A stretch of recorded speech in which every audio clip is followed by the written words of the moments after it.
Assalamualaikum warahmatullahi wabarakatuh. Perkenalkan, nama saya Ahmad Ikram Anwari dengan nomor induk mahasiswa 231310004 dari jurusan Aqidah Filsafat Islam, yaitu kelas AFI 5A.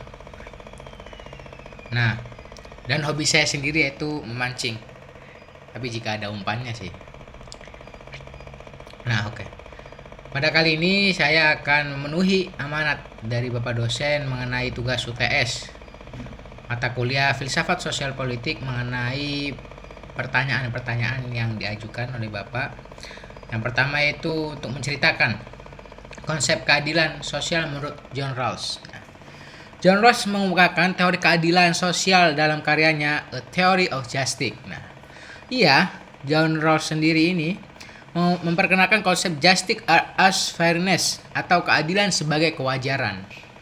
Intinya, keadilan bukan sekedar kesetaraan menurut John Rawls nih, tetapi tentang bagaimana sistem sosial dan politik diatur agar adil bagi semua, terutama bagi yang paling lemah dalam masyarakat. Nah, menurut Rawls, keadilan sosial didasarkan pada dua prinsip utama. Jadi Rawls ini mengungkapkan keadilan sosial itu didasarkan pada dua prinsip utama. Nah, yang pertama yaitu prinsip kebebasan atau bisa disebut juga liberty principle. Nah, apa sih liberty principle itu? Nah, yaitu setiap individu memiliki hak yang sama atau kebebasan dasar yang seluas-luasnya. Sejauh kebebasan itu tidak mengganggu kebebasan orang lain, misalnya kebebasan berpikir, beragama, berpendapat, dan berpartisipasi politik. Tuh. Nah, yang kedua yaitu prinsip perbedaan. Prinsip perbedaan atau bisa disebut juga difference principle. Ya. Apa sih prinsip perbedaan sendiri? Yaitu ketidaksetaraan sosial dan ekonomi boleh ada asal memberikan manfaat terbesar bagi mereka yang paling kurang beruntung.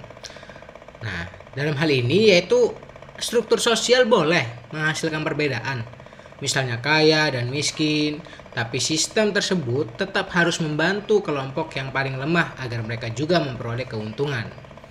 Nah, Rawls sendiri menggambarkan cara berpikir ini melalui konsep veil of ignorance, yaitu tirai ketidaktahuan. Apa sih tirai ketidaktahuan ini atau veil of ignorance ini? Yaitu keadaan di mana seseorang merancang aturan masyarakat tanpa mengetahui posisi dirinya. Posisi dirinya yang dimaksud ini kaya atau miskin, kuat atau lemah gitu. Nah, dengan cara itu, keputusan yang diambil akan adil untuk semua. Pertanyaan kedua yaitu apakah demokrasi dapat mewujudkan keadilan sosial? Bagaimana caranya? Nah, dalam hal ini, demokrasi bisa saja dapat mewujudkan keadilan sosial, asalkan prinsip-prinsip demokrasi dijalankan dengan benar. Demokrasi memberi ruang bagi partisipasi rakyat, transparansi, serta pengawasan terhadap kekuasaan. Dengan begitu, kebijakan publik dapat diarahkan untuk kepentingan bersama. Lain halnya dengan kondisi masyarakat Indonesia pada saat ini. Ya, walaupun memang sistem pemerintahnya demokrasi, tapi belum bisa mewujudkan yang namanya keadilan sosial. Karena apa? Karena banyak sebab, yaitu kurang partisipasi kurangnya pemerintahan ini memberi ruang bagi partisipasi rakyat gitu. Nah, adapun cara-caranya ada. Cara-cara demokrasi ini untuk mewujudkan keadilan sosial. Yang pertama yaitu melalui partisipasi rakyat. Nah, apa? Yang pertama itu setiap warga negara memiliki hak untuk ikut serta dalam pengambilan keputusan politik.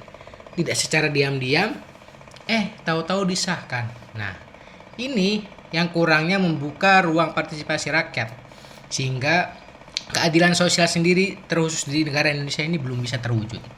Nah, cara kedua ini melalui penegakan hukum dan hak asasi manusia, yang dimana ini menjamin kesetaraan di hadapan hukum tanpa diskriminasi.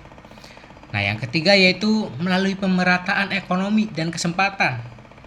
Nah, dalam hal ini, poin ketiga ini yaitu pemerintah yang demokratis dapat menerapkan kebijakan redistribusi. Apa sih redistribusi itu? Misalkan subsidi, pendidikan gratis, kesehatan publik untuk mengurangi kesenjangan sosial. Ya. Nah, yang keempat yaitu melalui akuntabilitas dan transparansi. yaitu yang dimana suatu lembaga pemerintahan bertanggung jawab pada rakyat, sehingga kebijakan publik lebih berpihak pada keadilan sosial, tidak memihak kepada pemerintahan terus.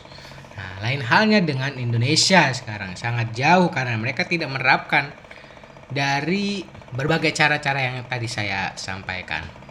Mungkin kurang lebihnya maaf, saya akhiri. Wassalamualaikum warahmatullahi wabarakatuh.